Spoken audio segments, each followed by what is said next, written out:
All right. Thank you for joining us today and joining our March edition of our CIO EdTech Leaders webcast. I'm David Couch with the Department of Education, and this is something that we have monthly for those that are just joining us today. And we have district, and we have our partners and a variety of folks that are joining us remotely. So appreciate you all joining us today. We are mainly focusing today on the feedback we got from the CIO Summit. And sharing with you also the summary of last month, which we spent a good amount of time on GoGuardian, along with the budget, our additional budget request, which was also one of the topics that Mike Lettingham will be sharing with you that we got feedback on. But first of all, we're going to start out with, because next in the queue for the next major EdTech event is our STLP State Championship coming up here very shortly, Jeff. So I'll let you give a short plug for that and any other instructions you want to give out before we head off to the main part of the agenda.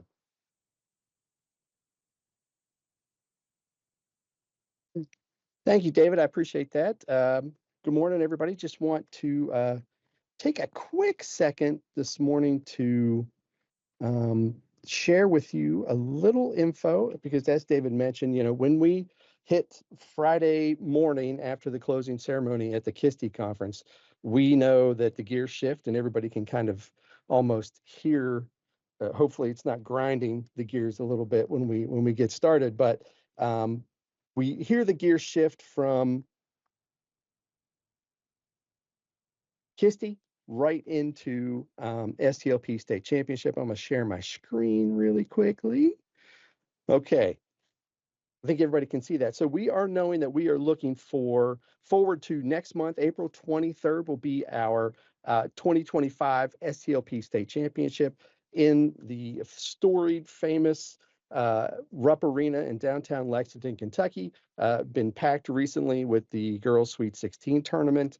The boys coming up here shortly. So we're going to clean it out, and we are going to, of course, make this be the biggest day for celebrating how your students are using technology to learn. That's the technology that you and your staff have been making sure are in their hands, the training that the teachers have been getting through the digital learning coaches. Everything that we support really comes to a head with that STLP State Championship when we give our students a chance to shine and really show off their skill sets, plus show off all the great things that have been going on in your district. So what are some of the things? Before we get too deep, we want to pause for just a second.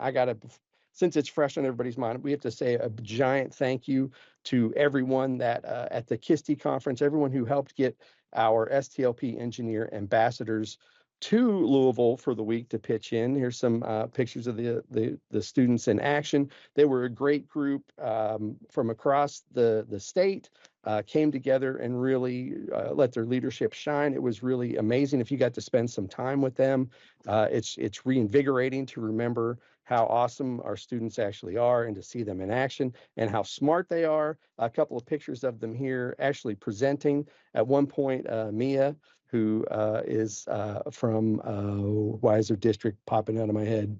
Floyd County.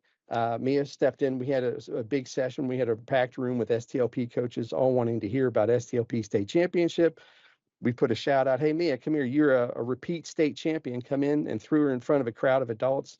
And she crushed it like she had a planned presentation ready to go. So always amazing to see, but also just thank you to the KISTI board for supporting the STLP engineer ambassadors and getting them to the event to support everyone. And then, of course, thanks to all the CIOs and EdTech folks who helped get them there. But also, it was great having conversations with everyone to hear about what you're looking forward to with STLP at the state championship and things that we can do to try and make that process a little bit greater for you. Of course, now shifting that gear, you can hear the grind. We're looking straight ahead. April 23rd is when everything is happening, and we are really, really excited about it, but we're also deep in the process of planning. If you recall, last year, we actually were about 5 days away from the state championship right now because it was in March last year. So luckily, we had this extra month to catch a breath and get some things in order. And some of the big things that we know are on folks' minds every year is the basics. How do we get there? How do we get in? Where do we park? And what are we going to eat? So we want to let you know that we have made this a top priority based on all the feedback. And again, we are going to be, we're kind of at that, we see the light at the end of the tunnel. There's some construction projects around Central Bank Center, much less than we have seen in the last few years, but still it persists and it should be wrapping up. There's potential that some of this major construction will be wrapped up before we arrive next month, but we still anticipate that there will be some construction around the area. Know that if you can see on the screen here, we have a shot from the Lexington Fayette Urban Government's traffic division. So we have the Lexington Police Department on our side. They show up in force, if you recall last year, and they learned a few lessons about, as much as we told them, there's going to be a few buses showing up. And they're like, we got it. We can handle the traffic. I'm like, no, no, no, no. We're going to have a lot of buses showing up from all over the state. Just like everything we do in Kentucky, when we work with a partner, they never totally understand the scale until they see the scale. And so they were a little surprised last year and didn't necessarily hear what we were saying, but they understand this year. And we've already had some very productive meetings about how we're going to manage that traffic. So we know that they are looking ahead, and we know that they are also going to be changing how and where buses can drop off students and pick up students. And so with their help, we're just, our chief instructions this year are, when you get to Central Bank Center, follow the instructions of the police. They've got a master plan to get us in the building as quickly as possible and keep the traffic moving through for everyone in Lexington, because we do set off a bit of a traffic alert for the city of Lexington for the entire day, when we have sometimes have had traffic backed all the way to the interstate. But working with the folks, we know that we're going to have a much better solution and move that through. Last year, super proud of our bus team, everyone that participated in that. We have volunteer CIOs led by Mr. Matt Jury himself returning. And last year, we know that we had all the buses unloaded and gone by about 9:25, which was pretty amazing. And then a few little trickled in. So that's great news. The other thing that people always want to know about is, man, what are we going to do about food?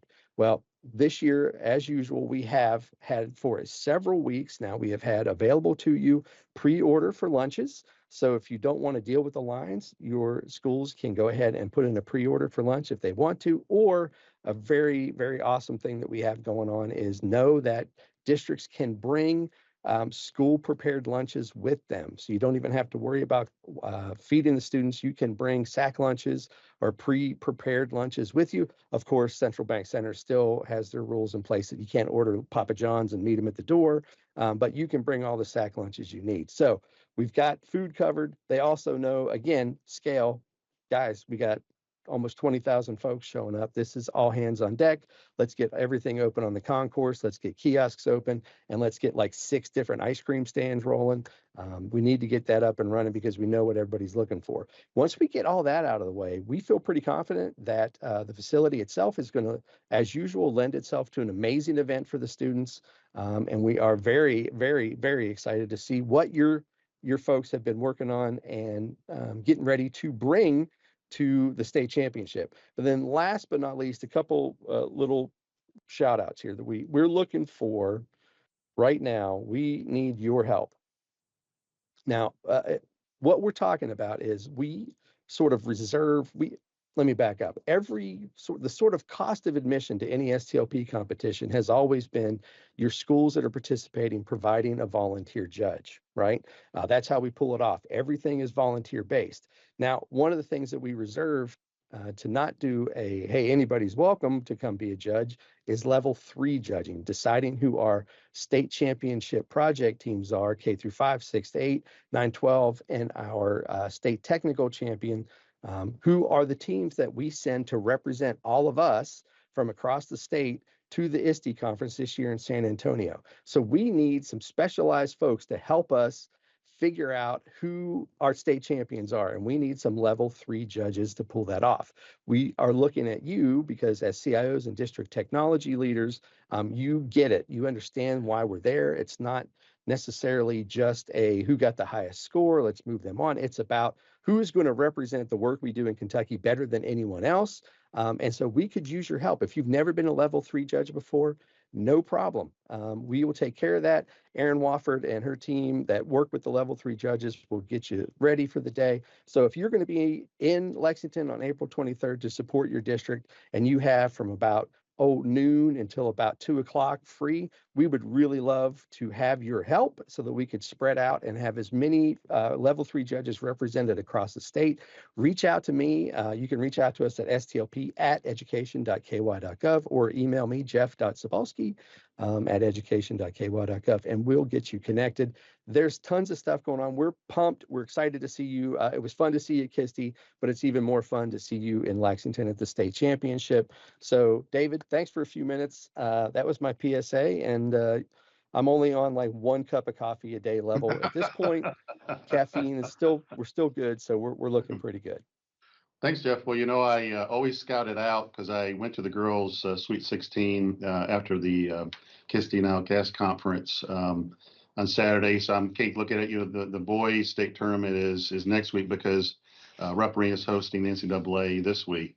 So I always kind of scout out the areas. So just so you know that the judges area is still in good shape. That's where all the coaches are at, and the media, as well as that other area is kind of like command central for us is for the media area as well. I know we got to work on the parking there. I was kind of watching where the buses normally come in and out. I know next year won't have to deal with that problem, but it's still there pretty congested. I know you're looking at different avenues for kids to be let off versus just that back area back there. The sides of the building. So that hopefully that'll help. But I just know I was talking to the staff. They says, well, they can just park the buses down here. I call it the Bat Cave. And that's where the buses, the team buses of the two teams playing. I said, how many buses come to this? 200, 250? And they went, I don't want to whoa. say the number and jinx it. So, but that's what we're talking it's about. a really large number. So can't park 250 buses down there. You can get 2, but not 250. Thanks, Jeff, for You bet. all you do. Looking forward to that event. One thing we want to talk about too is I just noticed we talked about AI bots before and kind of joining meetings, and I just want to make folks aware that I think it's called the Read.ai bot is something that when we see it on any webcast that we have, we disable it immediately. And some folks may not realize they got the Read.ai bot following them to meetings.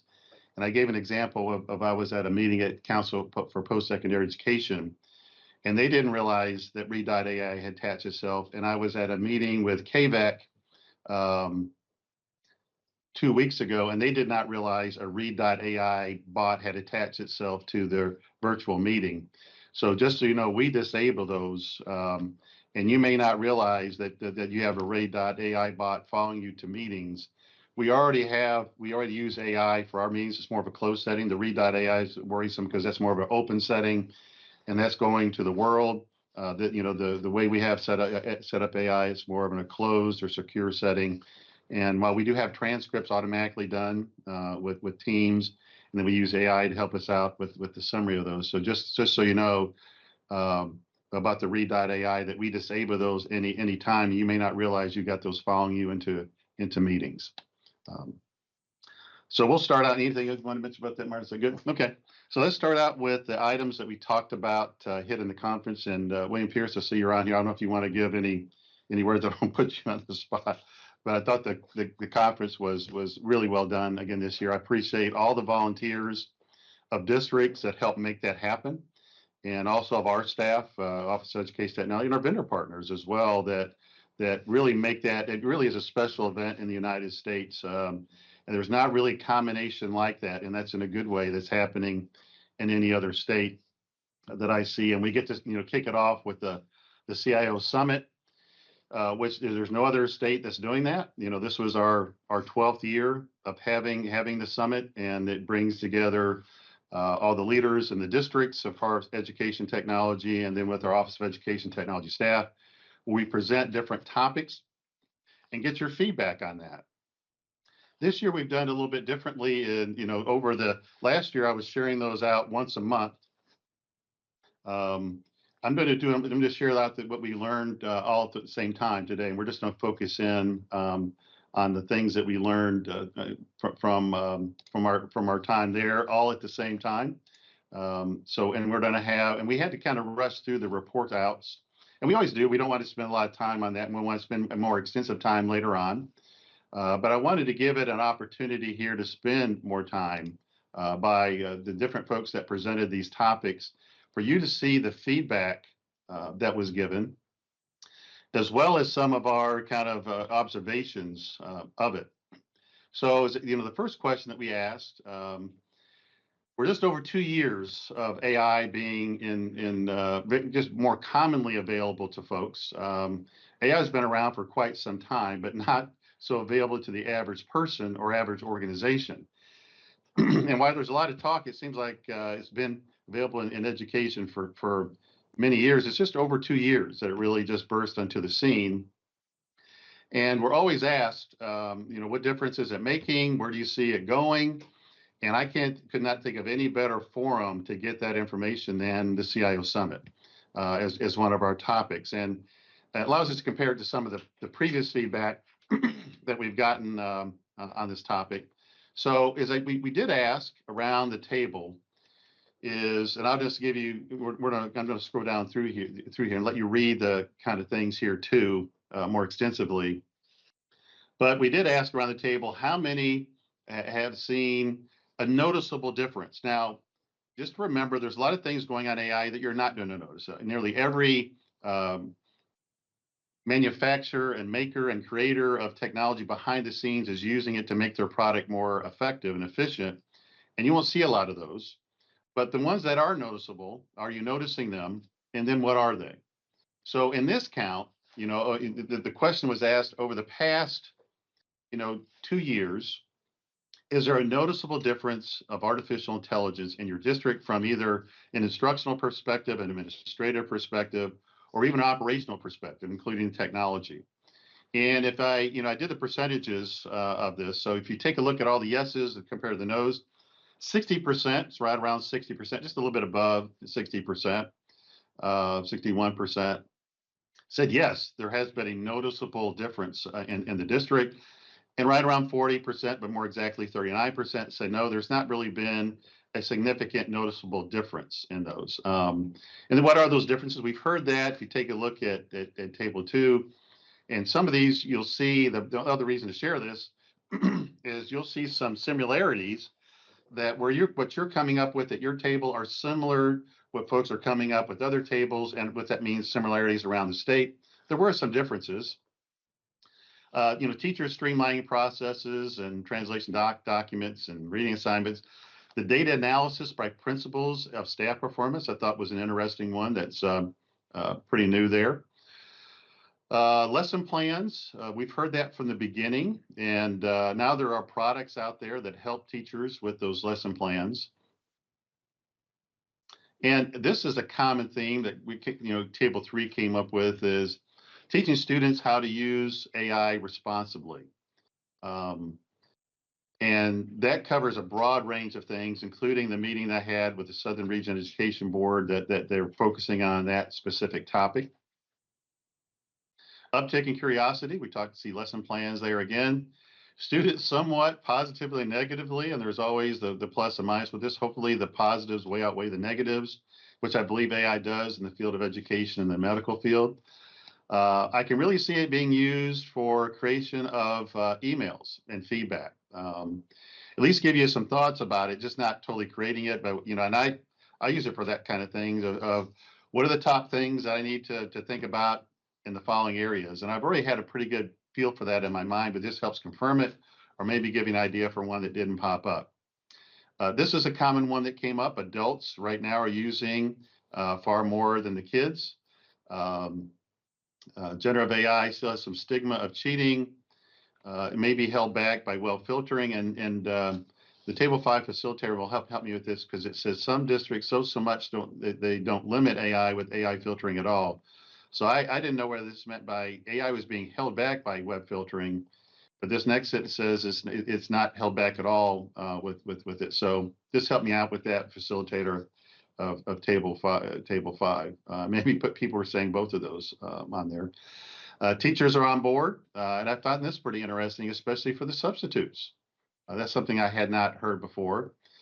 Um, Opening up for kids next year was the big idea. And for those that didn't attend, is for in the years past we would get each individual district's kind of answer for a question.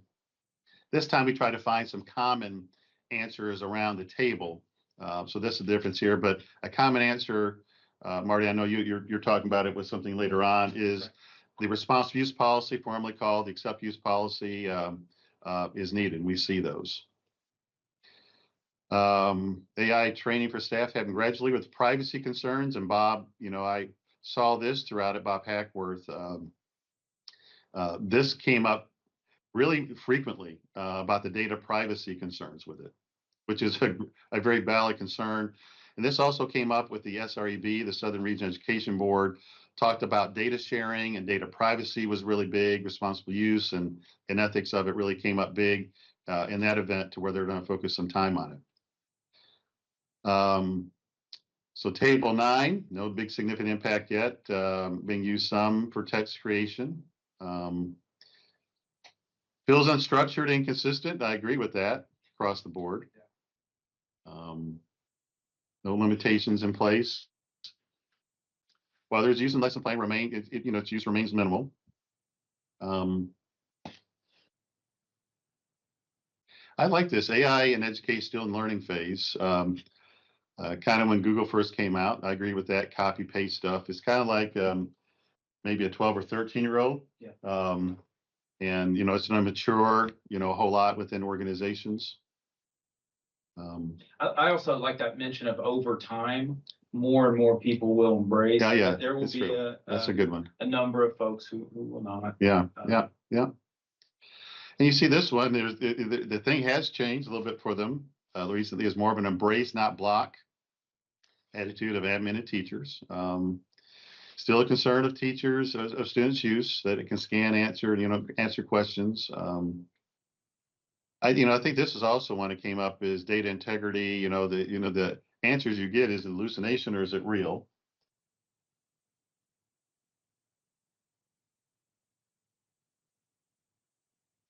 Understanding purpose and research, and the part with any of these AI tools is where you're putting certain data into it.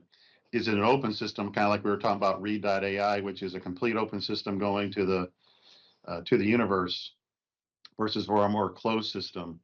And just have to keep an eye on your researchers, whoever is doing the data analysis of what tool they're putting it in, and make sure it's got security around it. I did like this phrasing, table 15. Trying to embrace AI, you had a fine line between security and being selective. Board made decision to allow certain sites, and I see this a lot too throughout it. There this theme: digital learning coaches and districts are playing a big role, and actually a leadership role, as they have done with most things with technology over the year. And then we've always found that to be the best model of professional development, of real time or just in time professional development, is digital learning coaches versus just big massive training events for teachers, but that can't leave the classroom. And Marty, I know this, guiding them towards Google Gemini. I saw that theme a lot. Definitely a theme, David, of understanding the partners that you have that are already integrating generative AI and AI in general in the tools and ecosystems that we have. Yeah. More of the concern about the ethical use in the training, and that's a common theme I see in the SREB group as well, is trying to get the teachers trained on it. Just go down here and let you read through these real quickly as I highlight some parts of this. But teachers are becoming more aware of the benefits and more comfortable in using them. I found this interesting. This table is the most new interest, I guess, increased interest is coming from the admins in the organization, which does make a lot of sense. Table 18 has some interesting things to say as too. And as always, I was kind of interested in the yeses and the nos of these different tables to get the And that was really good. I hope that was beneficial to you, and that we purposely put districts together with other districts they may not normally be with to establish new relationships. And also as a chance to meet some of our Office of Education Technology staff that we're very proud of. So I like this way, this phrasing here. Concern at first, it was going to be major, but it hasn't been as huge as first, but getting baked into everything. And this is true for a lot of technology, is there's an overestimation of the immediate impact it will make and an underestimation of the long-term impact it will make. And so that, when I saw this phrasing here, that's what that meant to me. It's not this thing, but I mean, it's getting, I like the way it's getting, baked in everything. So this is the more the long-term type of thing you're seeing. You're not seeing this, maybe this big noticeable wave that we may have thought that was going to happen, but it's getting baked in everything, even behind the scenes that you may not notice it's happening. And here are some tools that they gave, the difference of some of the tools that happened over the past 2 years. Use of instruction isn't grown. Table 22 hit a wide range of things, from the more technical of scripts and tools to helping teachers write content to traditional web searches and what the teens are doing. Gemini for Teens is as soon as teachers are ready. I like this one closing out. Anxiety has come down as benefits have been seen. And you get some of that more theme now when we ask the question on question 2, what do you see for the next 12 to 24 months? Is the percentages were much higher. This was like 98% believe they're going to see a noticeable difference versus the 2 or 3% they didn't think there would be a very noticeable difference. So that really tells you, and I would agree with that trend.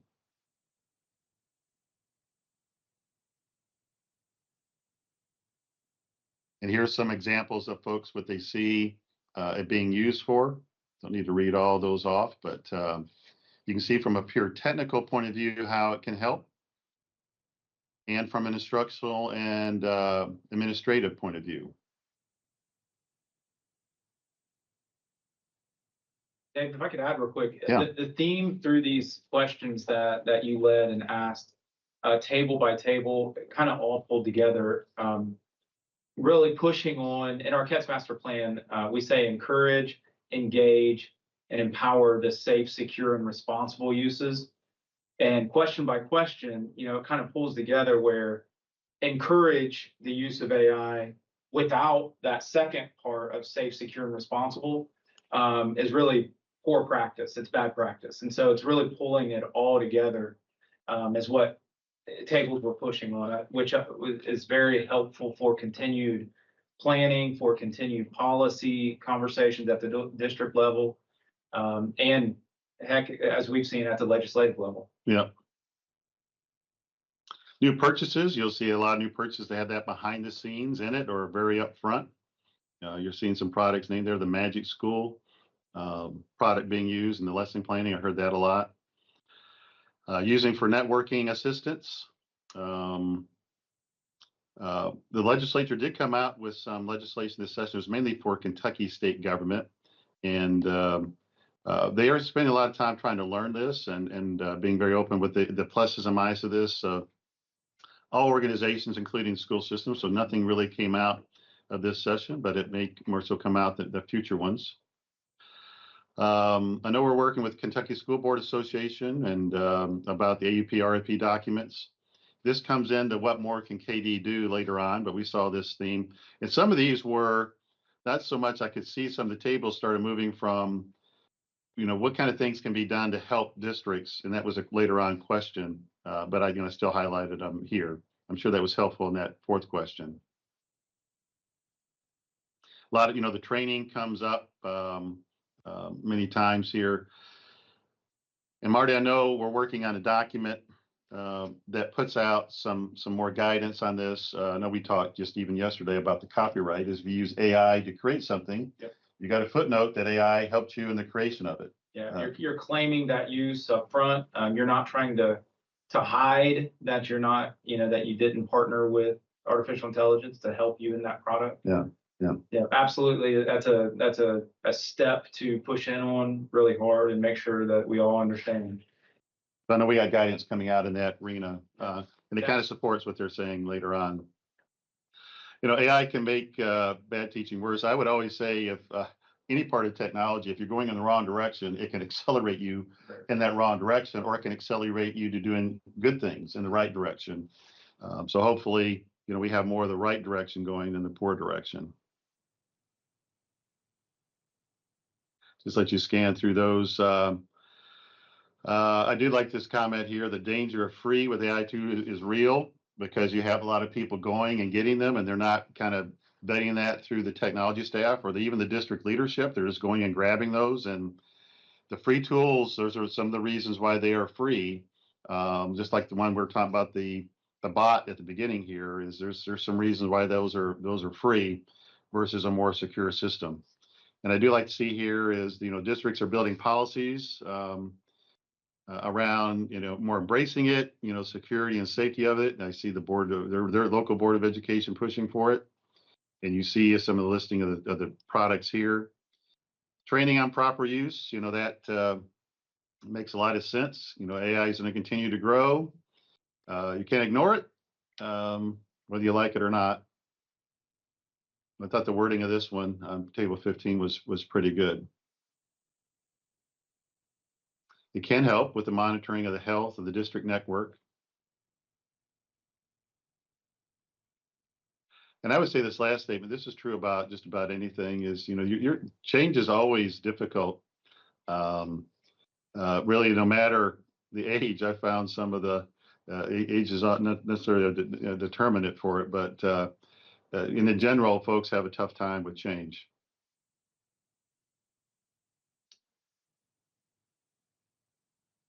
Build a LIM. What's is that? Leader in me? What does LIM stand for? I was guessing that was LL, large language model. Okay. All right. I think that was a typo. Okay. Using AI to write coding, user databases, integrating. So this is more of a technical answer, which I believe all that is going to happen.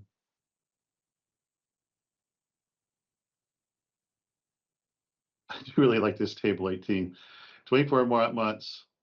You know, how are kids going to cheat? We'll shift to how can we make AI do such and such better, and stop the focus with so much on the cheating aspect of it. Let me just, you know, briefly take a look at those responses there. This is actually fun when the event's going on for me to kind of scan and see these, the answers.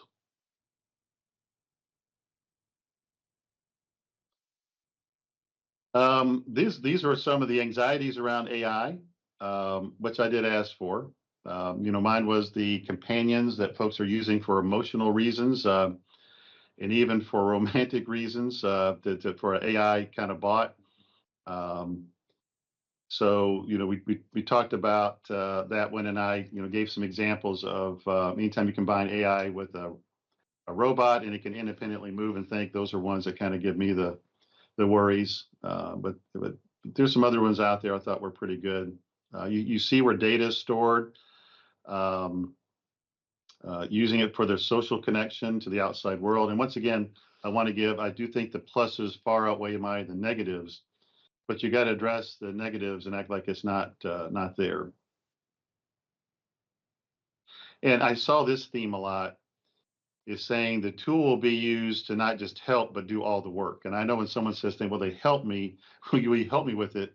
Are you asking me to do all the work for you or to help you? And I don't mind helping you, but I do mind doing all the work for you. And so the same thing is here. We don't want it to do all the work for them and remain. But I think this kind of concern has remained as every new technology came on board. I can remember when the calculators were more commonly used in schools, including when I was in school, is there was a big thing with folks then is like, this is keeping me from learning math. And still you got to learn the longer way to do it. But that's kind of like that. That's going to be around, and there'll still be the work part there. But I can see the legitimate concern behind that.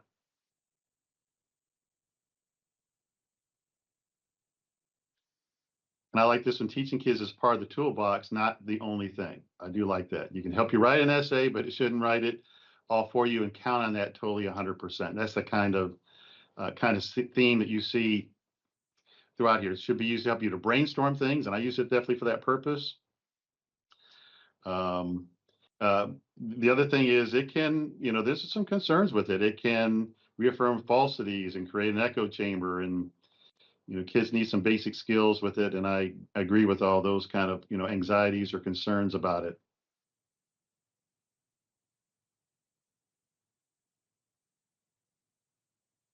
Yep, and help students seems reliable and gobbledygook.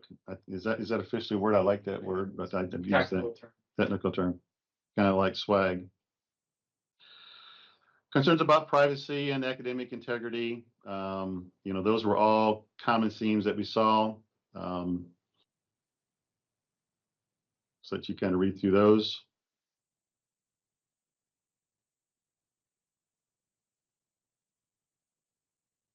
I do like the way this phrases balance between encouraging its use and trying to learn with the dangers that can quickly appear. Oversharing data with free tools. That's a good one. Difficult to document the benefits of AI output while properly expressing the dangers over reliance on AI.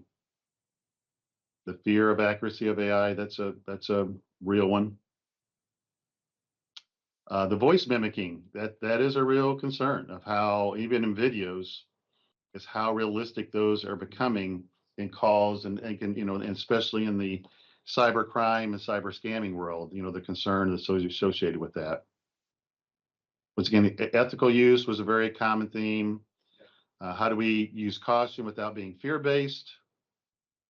What's the future of employment? And there's some tools out there that talk about that. Chatbot and companions are a concern. Definitely agree with that. Concern of malicious things they do. So those are all really valid type of things that we got to be concerned about. We reduce fear. We continue, I think, as a community of leaders to reduce fear by embracing, the technologies that we have access to, again, in a safe, secure, and responsible way. And the more that we engage, the more that we embrace, the more we eliminate those fears. And it's vital for us moving forward. Yep. The four is we put out a lot of information over the past 2 years. And so what are the things that you need, above that? A lot of stuff was the AUP, RUP, That's right. Updating that and making it include the AI stuff, but also, as one of the table talks about, not making it so it's all the new emerging technologies that are coming out to make sure it's addressing that. The training, this came up over and over again. What can be done to get to the training down to the teacher level? There's only so much that we can do at the KD level, but digital learning coaches can play a role. There's a wide variety of ways to get that information out there. And David, I wanted to at this point, kind of make a plug. Number one, CAST is, and William's already dropped it into the chat, but continuing to plan for a professional learning experience where artificial intelligence, generative AI is wrapped into that from a school technology perspective. There's a lot of support that will continue to be developed and announced there. Additionally, we now have 3 education cooperatives who are leading AI-based events for leaders and educators. That will occur this summer, as well as a couple of districts who are opening up doors to additional events where the safe, secure, and responsible uses of artificial intelligence will be a huge part of the conversation. And so there's a lot to keep your eyes open for. We will continue to share those events as it relates, David, to this question and the responses that we got table by table. So on here, just make sure that put something out there. The AI is run through the technology staff, and all this stuff was really good.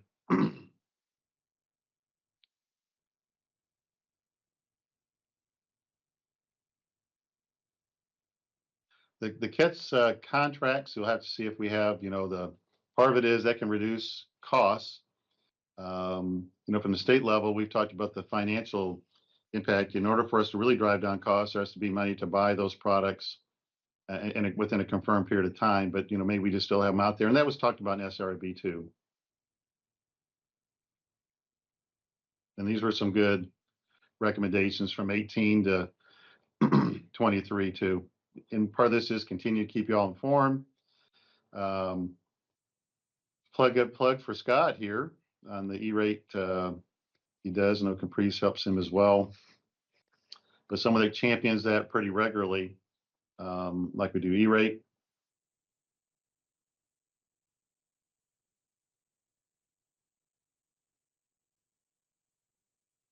Okay. So that was that topic. And so topic number 2, Mike, we were talking about the financial part of it. So I'll turn that over to you. All right, sounds good. Y'all hear me and y'all see what I'm sharing? Ken. So topic 2 is the additional budget request for CATs. And so question 1 was around, have you shared the financial impact with your superintendent, your chief finance officer, and I would say other leadership in your district as well, as there's costs that very well will shift to the district level as we move forward. And if so, what was the reaction? And if no, why not? So I will say that a lot of these answers were yes, there has been conversation occurring with the district leadership and the superintendent, including both the, superintendent and chief finance officer. So that was good. I do think a common theme, and I will go down through here, but a common theme was don't understand the magnitude. I think was something we've seen and heard multiple times. I need more details on the impact to be able to share. And the conversation around competing priorities requiring funding always came up. I do want to say also that Amy may jump in here as well. Amy and I both presented on this topic as well. Someone else as we go through here may jump in with some comments. So as we scroll down through here, Amy, anything that you just wanted to highlight as before I start scrolling down through here? Yeah, as you mentioned, Mike, I mean, we had about 19% that said they had not had these conversations with the supers, and about 81%. So overwhelming majority have at least broached the subject. So that's positive. I probably have more comments on question 2, but as we scroll through, I'll point out some things that stood out to me. So. Yep. All good. So as I tried to highlight different things, I found myself highlighting a lot of things. So I tried to not highlight everything because then it become unmeaningful, obviously, if I just highlighted everything. So a lot of these points down through here are all worthwhile and interesting, but we can certainly try to focus on some of them that I highlighted. Obviously the first one I thought was, just a great comment. It's fantastic. We love spending more money. We always got to have those comments that are like the obvious. We all love the problem that we've got and the challenge that we've got to solve here. But did say that the leadership can see the writing on the wall. They don't like it, but they understand what's happening.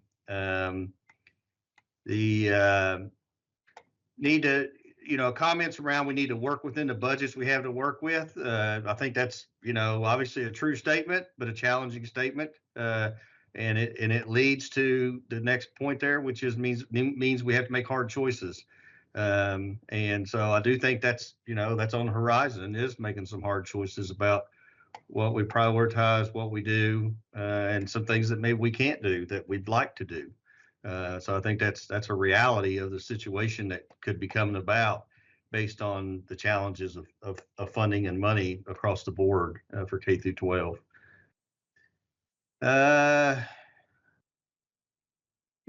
Similar kind of comment, we'll fund it as long as we can, and then it may have to go. Well, that's obviously what does that mean? It may have to go. I mean, it goes back to what has to go. It goes back to hard choices that have to be made.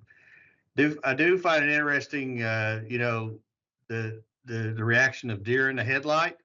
And I think that goes back to, we really got to make sure, and we've seen this as a common theme, that the superintendents, other leadership understand the magnitude of the situation, and understand the value of the KETS funding, the funding that is specifically for KETS. And I do think that there's a mixed bag of people who understand that and those that don't. I would absolutely view this as we've got a wide realm of folks that understand the value and the magnitude of the KETS funding, the specific KETS funding, versus whenever there's funding that's not specific to KETS or specific to technology, to the technology program. Keeping the numbers realistic, I think, is important as well. We got to be honest with what we're presenting, because the last thing we want to do is present information that can be challenged or proven that is inaccurate or whatnot, and that just creates more of an uphill battle. I just think that's a good point. Obviously, not a ton of planning. That's a little bit problematic. There needs to be planning. And Mike, ahead. right, Yep. right there with, there was a comment about robbing Peter to pay Paul. Obviously, Mike spoke to, kind of conflicting priorities and, trying to address those in a responsible manner. So, just keep it in mind, $1 in KETS does not equate to $1 in SEEK purchasing power, right? Because we do have the matching component of KETS. And obviously the purchasing power for KETS, as we've mentioned multiple times, across the state, we get a discount, from that state level kind of statewide purchasing component that districts will not get if that has to be incurred locally and individually. So it is not a one-to-one. They can't just get KETS funding as SEEK funding and it be a one-to-one. I mean, you do lose some quite amount of purchasing power between 2 to 3 times the purchasing power from KETS funds compared to getting it in SEEK. So. Yep, it is an important point, and obviously we can throw E-rate into that whole conversation too about maximizing all the opportunities we have to leverage dollars. I see this comment about could we get a list of all the stuff it would have a bigger impact. I've seen a couple different comments around understanding the magnitude and a list of stuff and what's the actual dollar amount and so forth. And it does lead me toward we've got to continue to get better at all having some common information we're working from and understanding the information. I think the CIOs absolutely have to understand the details in order to represent the conversation with the district leadership and to be part of that educating process for others that need to understand the impact and the magnitude of doing nothing, or, at least not understanding what you're going to do and understanding, how you're going to navigate the waters as we move forward into the next generation of KETS. Mike, I would say, if I could add on, in our summary notes for the invite that we sent out for this webcast, it talks about those specifically, the dollar amounts. Yep. And to your point, Amy, when we're paying 1.4, that means if we stop paying for it at the state level, because we're not getting the bulk discount, districts will pay 2.8 million for that. That, for example, online registration is an example of, while we pay X amount, you will pay double that when districts buy that individually without the state buying power to drive. And that's just one example. So as you're having those discussions, make sure they understand this is not just being shifted. You're being shifted without the discounts that we get in buying bulk at the state level. So those costs are listed down. We go over them. Zep will do it again. And we put that, we also gave a one-pager out at the summit, and we've shared that with you as well. These are the things in reality that are getting ready to be shifted to another funding source to pay for. And a lot of times they will lose that educational or OET discount because we're not buying in mass.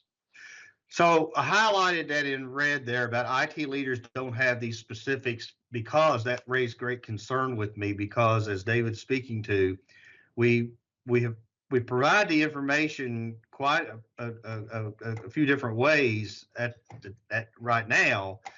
We certainly will continue to look at how can we best provide details and the information for everybody to be, kind of working from some common language and some common scenarios.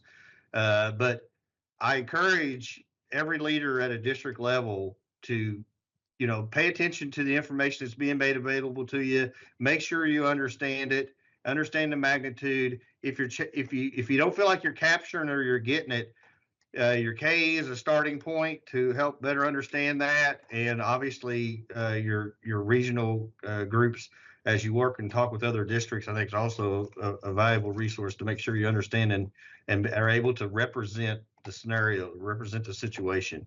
So anyways, I highlighted that red for that just because that was a concern to say IT leaders don't have these specifics. You need to have them. You got to have them. You got to figure out how to have them if you're struggling with that, and we'll help as we can, obviously. Amy, it looks like you highlighted there. Didn't know the Yeah, shared along the service. same lines. It's just Yep. not being comfortable talking about the shared services that are provided through the CUTS program. And again, just utilizing your KEs and these webcasts that we provide, and as we discuss those, that'll be kind of critical to share that Yep. information. So obviously, feedback leadership saying the same thing, but a different category. It's happening across the board. That's what always happens. We have to have it, so we will make it work. Obviously, that's to me an obvious statement, but it's one that is realistic to the point that this is happening across the board. We have a lot of categories, a lot of competing priorities, and so forth.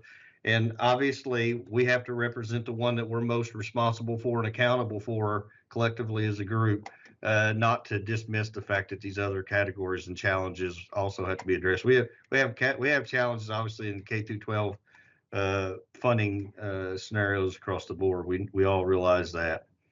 Hasn't this been said before? More of a reality now. It's a similar kind of statement about this is something that's kind of dealt with, from time to time, off and on, and so again, it's not a solution, but it's certainly an acknowledgement of the situation that we're in and we're facing in K through 12 overall, and obviously we're focused on the technology areas of that. We got to represent that, we being us and you all in the districts. Similar statement, see shortfall is bigger than CATS. Obviously, it goes back to we've got a bigger problem. We know it's a challenge with the leadership in the districts, and we certainly understand that the superintendents and other leaders have to look at all of it. So we just have to make sure that our areas are represented. I'll make this comment. I got this I think I had it as a closing comment, but we've got challenges coming about. I mean, there's no doubt about it. And so it's a matter we got to understand, and we got to understand how we're going to navigate those challenges and again, make tough decisions. So they don't have the money either. Obviously, again, it goes back to the bigger problem there. So let's shift on to question. Mike, Go ahead, if I David. could, I see you. make one comment, make sure folks understand. So I gave the example of Infinite Campus online registration. The basics of really economics is you have to have the money and you buy in a certain period of time in guaranteed money. That's what drives costs down. If you don't have guaranteed money, you do not drive costs down. So we can have a state contract, but it does not drive costs down like having the money source to pay for it across the state. So online registration is a great example of that. Is the reason we get discounts, and the reason any company does it is you're guaranteeing them getting paid a certain amount within a certain period of time.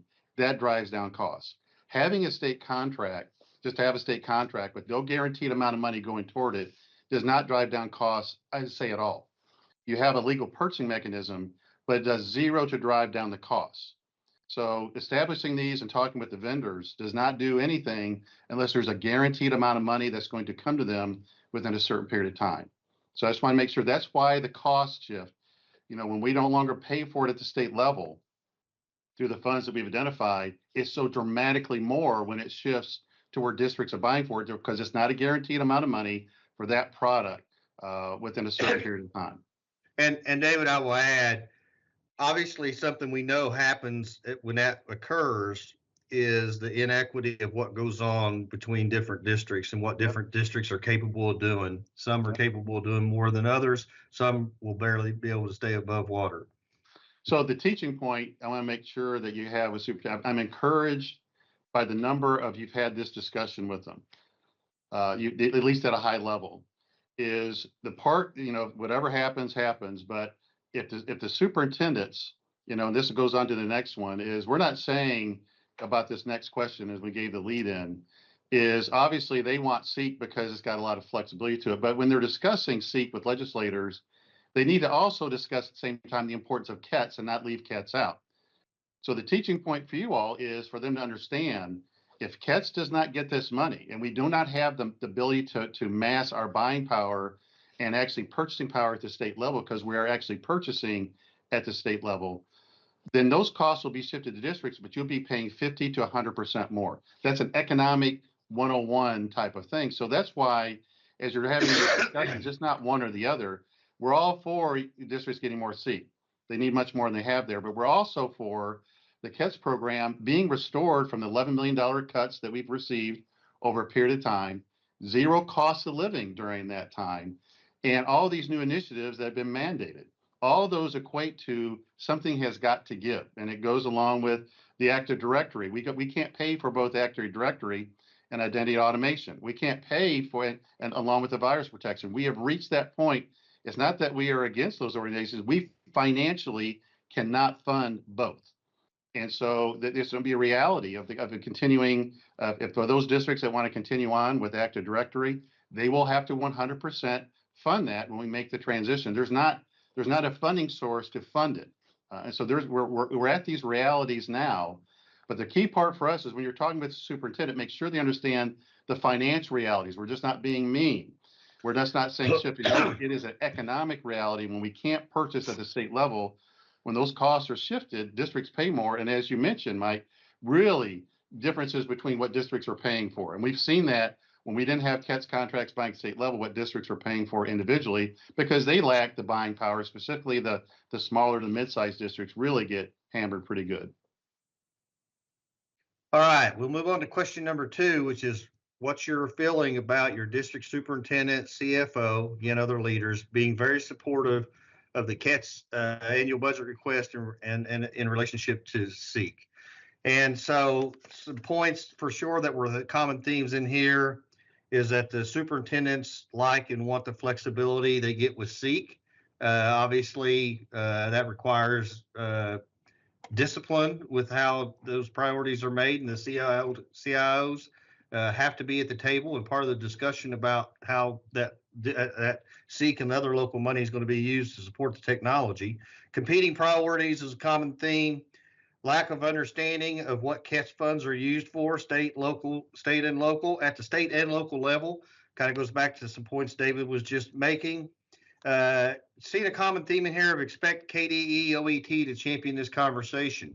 So that probably came up in the other questions as well. But they do see that challenges are coming for the technology programs. And then I also seen a common theme of no sense of urgency on this conversation, which obviously we're going to get caught pretty quickly here if we don't put a sense of urgency on this. So we'll scroll down through here and point out some of the comments here. Amy had a highlight there. Yeah, just we always talk from the get-go from the CATS program. There is a tie. It's not technology in isolation. Superintendents need to understand how the technology supports the district goals, the school goals, instructional priorities for the school, and how those two integrate. So, it is not a CATS technology separate kind of discussion. When you have these discussions with your superintendents, it has to have that tie-in, and they have to understand how the CATS funding and contributes to the overall, educational priorities and instructional priorities for the district and the schools.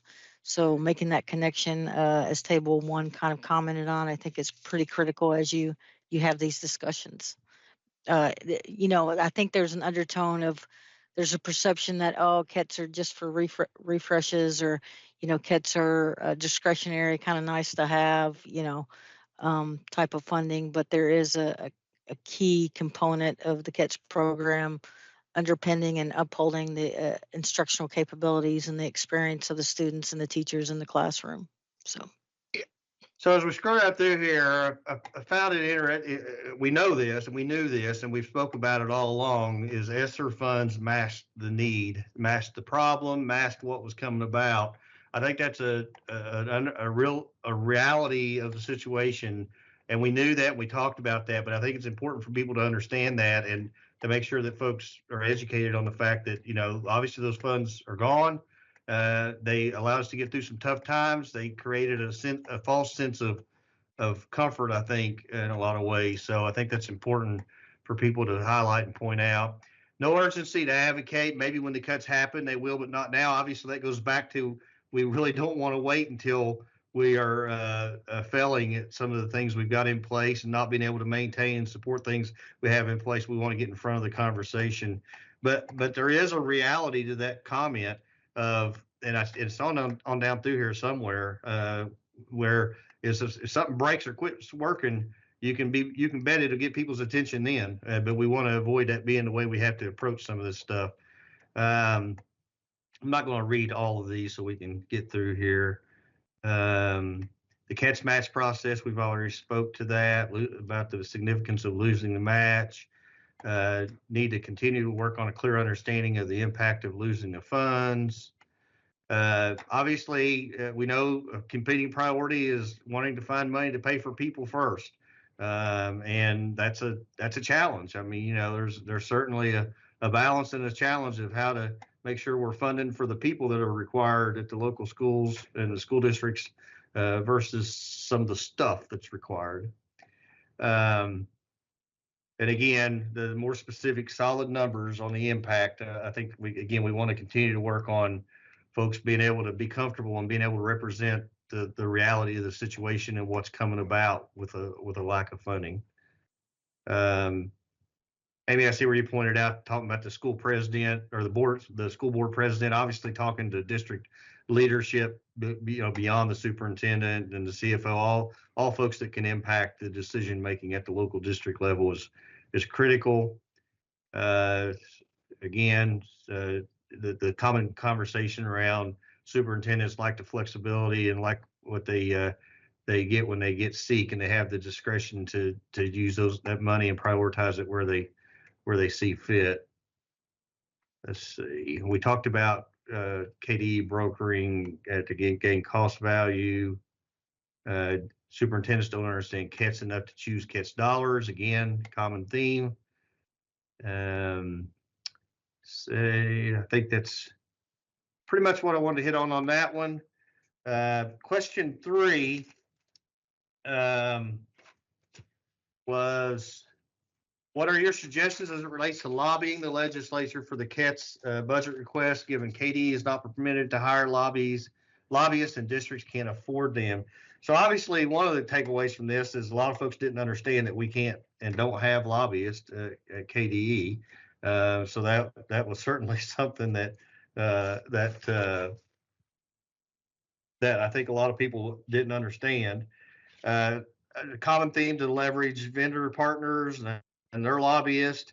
I think it was interesting, and there's a comment down through here about, but do they really care? Because they feel like they don't really care whether it comes from CATS funding or other local funding or SEEK funding. They feel like they're going to get paid either way. I do think that's an interesting point. I'll be interested in some. I don't feel like that's the general view of our partners, especially not our true partners. Maybe some vendors, but not maybe just vendors, not vendor partners. But our partners, I think, truly understand the need to be a part of the conversation and to help advocate for CATS funding and the CATS program. Work through co-ops definitely was a common theme. Also, for this question, to organize events to where you educate legislators and other people that can influence the conversation. So that was also a common theme. So let's scroll down through here. Obviously, we like that first topic. We'll go back to that's the answer for everything. Let's drop it in AI and let AI give us the answer. We appreciate that. We appreciate the gist of that comment. And it's worth seeing what it has to say. I mean, we'll say that, but but we got to balance it with what we know is reality as well. So um, let's see. Amy, you had partner with community stakeholders, get them to lobby. Again, it's all about educating and having representation to represent this conversation in all the different avenues that we have. Face-to-face meetings between superintendents and legislators, not just their own legislator. I think obviously that's critical. KISTI and what KISTI can do as a group, and then obviously the co-ops again. Town halls came up a few times, and again, that's going back to creating these opportunities to educate the legislators, the community members, other people that can influence the conversation and can help advocate for CATS funding. Teachers and parents.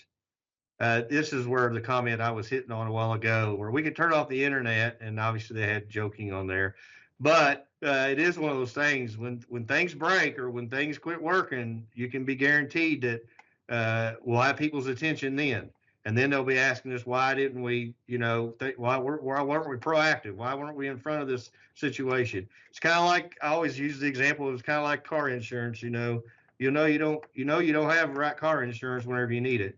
But anyway, it is a valid point that whenever things don't work, we'll certainly have attention then, and our goal is to avoid things quitting and not working.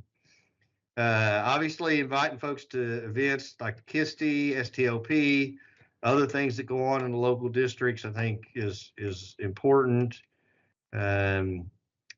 Let's see, talking points. Back to talking points. Back to I'll say our cheat sheets. We got multiple ways that we're trying to share information on this topic, but we will continue to look at how can we create things that are very simple and very able to be understood by everybody that represent this conversation, so that we can make sure that we are educating all the different folks that need to be educated on the need and what we have coming about here in the near future around funding for our technology programs. I like the comment of aggravate the paint off the wall of the legislators. I like that aggressive. I like the aggressiveness of that. And now, obviously, I don't know how you actually aggravate the paint off the wall, but it's a good idea anyway. And Amy, I noticed you highlighted there where they have a united message. That goes back to us having a common message. We all are representing the reality of the situation. Don't see significance in fighting for CATS.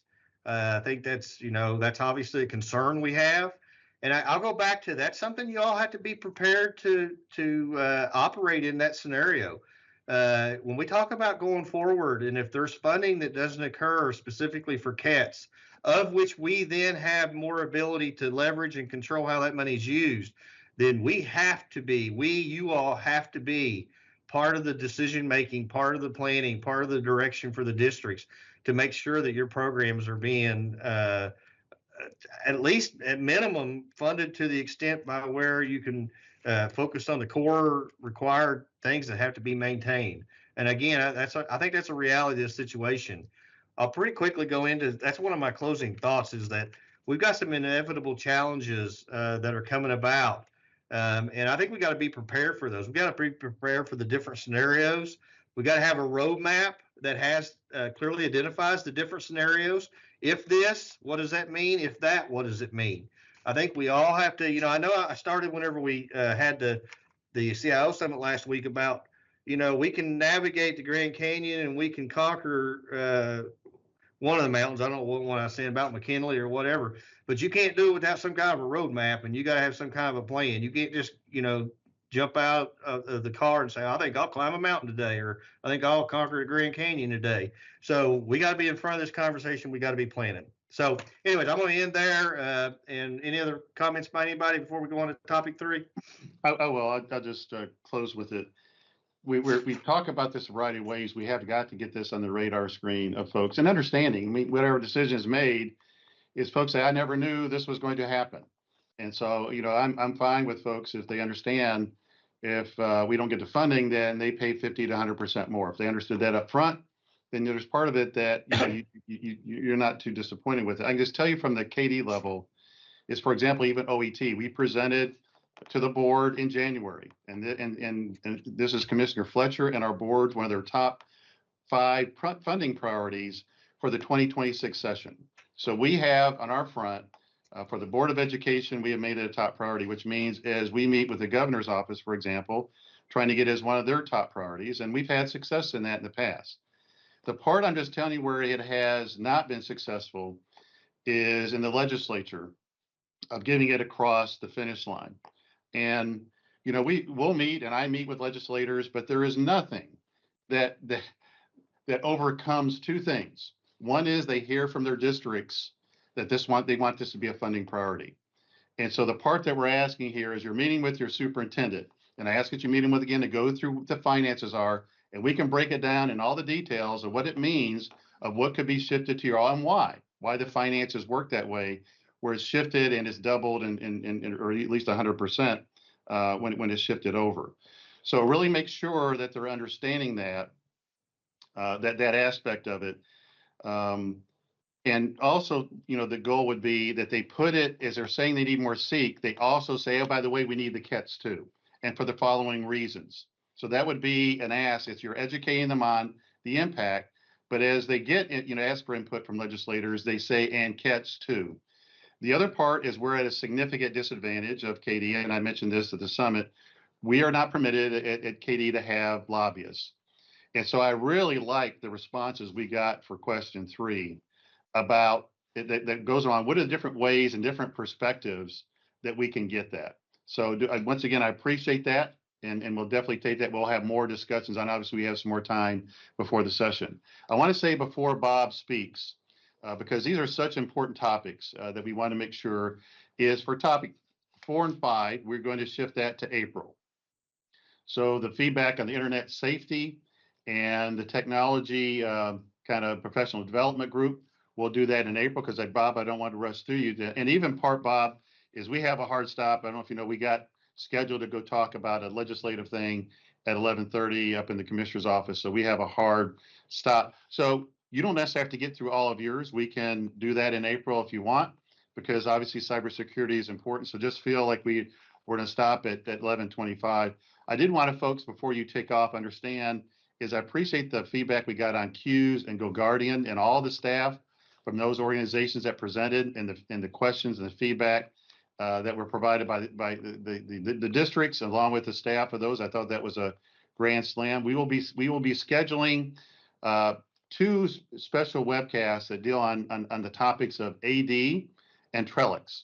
Just the transition as that occurs. I heard that for those districts that are going to remain on AD and using it at least partially, is we want to have a discussion with you about how that transition occurs, since you'll be taking on the operational and financial aspects of that, along with the virus protection with Trellix. So we'll schedule those separately, but I appreciate all the feedback we got from a variety of ways at the KISTI, now CAS Summit conference and the summit from that. So Bob, I'll turn that over to you for parts about the cybersecurity feedback. Thank you, David, and I hope everyone can hear me just fine. I'm coming to you from the lobby of the Marriott Griffin Gate here at the CASBO, Kentucky Association of School Business Officials spring meet, and I thought it was kind of appropriate to wear my spring meet hat while I do this. So we'll go ahead and dive into this whole cybersecurity topic. I kind of planned on my questions were a little bit different, but let's kind of jump into them and we'll get through what we get through. And if we make it through everything, but we still have questions for April, that's fine. Let's go into that. So the first couple of questions, I asked everyone to rank some things, some security services that many districts are doing, but not every district. And my goal was to kind of elevate the security baseline that we've had in place for several years and try to better take advantage of some of the free and exceedingly low cost tools that we already have in our tool bag and try to get those statewide, try to get them in every district so that we truly are at a level playing field and we're making better use of that. These first ones, the first ranking group, you can see these charts here. Might be difficult to see, but number one, the one that kind of bubbled up to the very top, was geo-blocking all authentication to CATS cloud services, cloud accounts. And I know that a lot of districts are doing that already, and it's phenomenal. KD does that. It really has helped us out a lot. We've seen a huge drop in uh, attackers getting through into our accounts. Now, if you're still in the United States, it doesn't really help, but just a huge number of accounts and attacks we've seen drop from there. Number two, ongoing end user security awareness and training. And I'll just kind of give a spoiler. A lot of the responses that I got for a lot of these different questions involve increased user training. And I think we all kind of know that, coaching our end users up on MFA and password usage and how to identify phishes, that's a huge deal, and it can only make us stronger. And uh, you know, whether we contract with a group to come in and do training or to develop training, whether we do our own homegrown stuff, it can only improve things. So right now, I'm not super worried about what we do as much as, or as long as we do something. Kind of along the same lines of phishing, we had a lot of districts saying they wanted to implement Phish ID from Rapid Identity. A little lower, as we get to the bottom half of that bell curve, we saw remove local admin permissions. We know that's challenging. Deploy Microsoft LAPS, local administrator password solution. We know that's happening in a lot of districts. We want to get that going everywhere.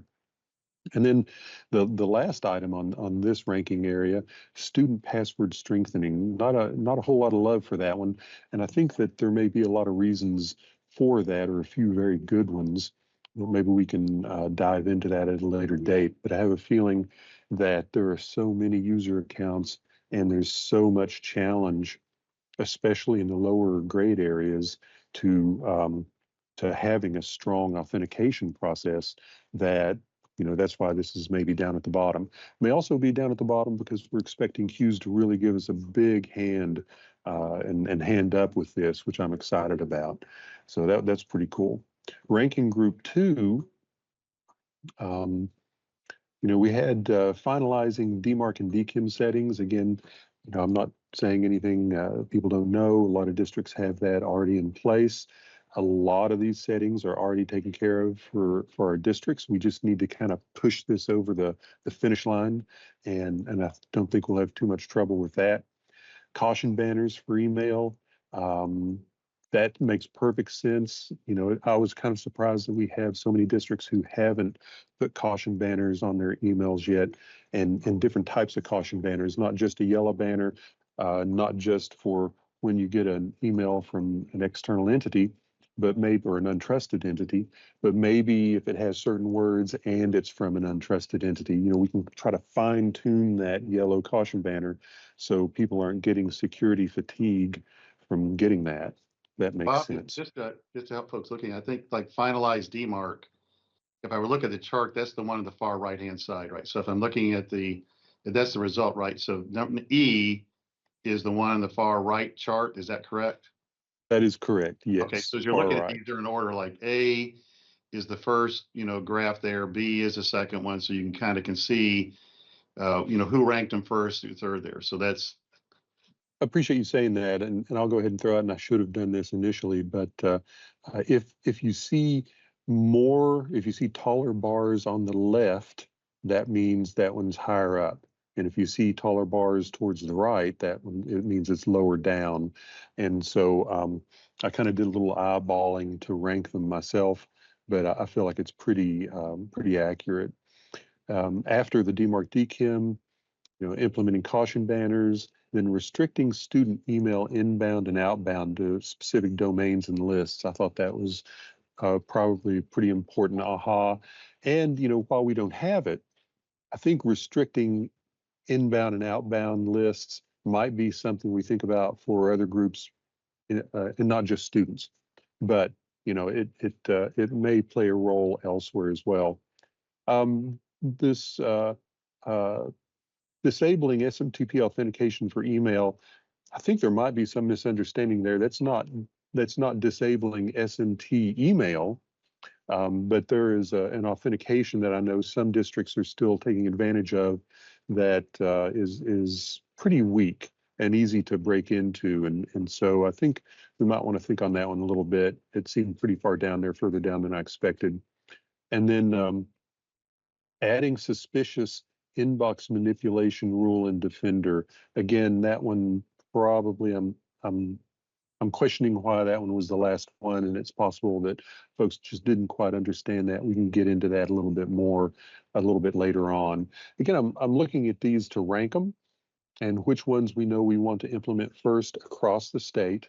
And, then, obviously some of these lesser meaningful or maybe lesser desired ones, happen a little bit later on. And so as I move on to question 3, cybersecurity is demanding more and more attention.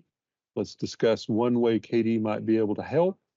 And, the question here is, why are you not able to keep up? And I think that's kind of one of those questions like, duh, we're busy. Like, yeah, that's great. What are some specific reasons that folks are having difficulty keeping up? And I'm not going to go through every one of these table call outs, but I kind of aggregated everything. And I think they all kind of highlight the fact that there's just limited resources, from time, from staff. We need external support and training. We need folks to come in. We, as in districts, they can't do the training by themselves. They need folks to be able to come in and either fill in the cracks if they've got good, strong bricks in there already, and that cybersecurity, it's the theoretical firewall in the sky, or you might be a district where all you have is the mortar between the bricks, and you need someone to come in and be the bricks of the quote firewall, unquote. And so however we need to phrase that, whatever situation you're in as a district, you need those external supports. And so often there are comments like, one man show and insufficient funds and resources and things. And then, another big theme here was the importance of proactive and effective communication and managing cybersecurity and making sure that I think everybody's on the same page, trying to figure out a better and a more effective way to alert people when there are concerns. That was pretty important. But, the top ones, lack of staff, budget, time constraints, the need for external support from KDE vendors, and some things that we're going to be looking at when we get down to some of the other questions, like security operations centers as a service or CISOs as a service, which has been kind of bubbling up in industry for a while. And now it's something that I think folks are ready to start really thinking about here in Kentucky as well. Bob, if So I'm this looking may at be a good stopping point, I would say Exactly. as I look through these responses, and we'll pick this one back up because this is an important one, as you know, is like what's happening. Yeah. And I'd say a very common one is, I wish I could have a person, this is all they did. And we would agree with that. And that's actually part of the additional budget request, is to help with the funding of districts to help with that purpose. So, these kind of the things we're talking about here all connect together. This need that you have, and this hole that we have is trying to address staying on top of cybersecurity. It requires funding. And part of our funding request is to help you all address that. And it may just be on itself, as this is why we need it from it, because it's not being done by the other funding sources, is to help us stay on top of it. But that was common, is we wish we had a person. And by the way, you all need a person. There is no doubt about it. You all need a person to stay on top of this. And there's a price to be paid when a cyber breach happens, a big one or scam happens in a district. The PR loss, the negative PR that occurs around this and loss of trust. it's a great investment to stay on top of it. Plus, it's something you should do anyway. So, Bob, I appreciate you with you carrying a couple banners here for us. The greeter at the Marriott, the doing the CASBO education and doing this. We'll circle back to that. I don't want to rush through it because we had to rush through it a little bit at the conference. I want to make sure we give it its due because this is a really important topic and one of the ones that districts wanted to hear about. I do And appreciate. David, before Go ahead. But before we go on, I just want to real quickly say we had the fiscal conversation right before the security conversation. And as districts start thinking about their security cyber health check for August, this is really good information for you districts to be putting into that document to get in front of your boards and your superintendent about how much you do need an extra person, how much that funding is important. Okay, I'll be quiet now. Thank you. And even the service too. I know we're going to talk about the service too, is getting that in place because that's the question that we ask is, do you want us to do it? And then would you pay for it? It depends on, do I have the money? And so that it comes back to, we have to address this people side to stay on top of these things or it's going to get away from us. I did want to say in closing, I appreciate once again everybody going to the conference and the summit. We are keeping up with the legislation. We will also share the next webcast besides closing out what we learned from the summit, the things we learned from this legislative session as it closes. That's one of the things we're taking off and going and addressing right now. We do know I call it the cell phone bill and the social media bill. It looks like it has passed both the House and Senate. We're trying to find out, we know what the cell phone means. By the way, districts have had and can do this for years. They can have limitations on smartphones in the classroom and limitations on social media. This would just give the districts that don't have it some leverage behind them. What I'm trying to find out is, does the social media aspect apply to the adults as well? In getting that, in fact, when I'm going up here, I'm going to try to find out what was passed. Is it just the students with social media while they're at the K-12 facilities using K-12 equipment, or is it the adults as well?